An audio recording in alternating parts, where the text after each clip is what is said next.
Hey guys, today I'm going to show you how to properly load your car onto a U-Haul auto transfer trailer. First step is to chock the trailer wheel so it doesn't roll while you're loading. Next, fold down the driver's side fender, that'll give you clearance to open your car door later.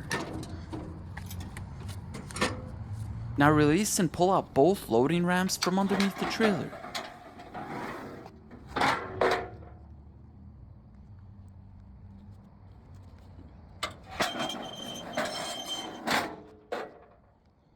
Next, you want to lay down both tire straps flat on the trailer.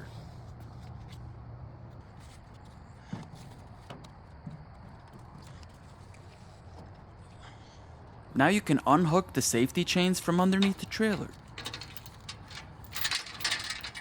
Now you want to carefully drive your car straight up the ramps until the front tires rest firmly against the stops. Once it's in position, put the car in park and set the parking brake. Now you can bring the tire strap over the middle of the tire. Then you want to feed the strap through the ratchet slot. Now tighten it down and lock it in place. As a safety measure, I always like to double check everything is tight before I move on.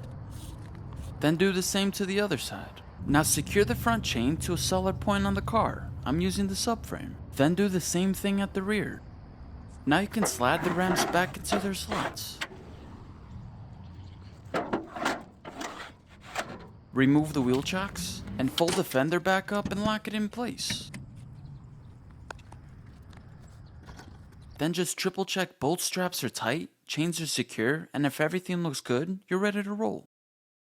I appreciate you all for watching. If you enjoyed this video, please like and subscribe so I can see you in the next one.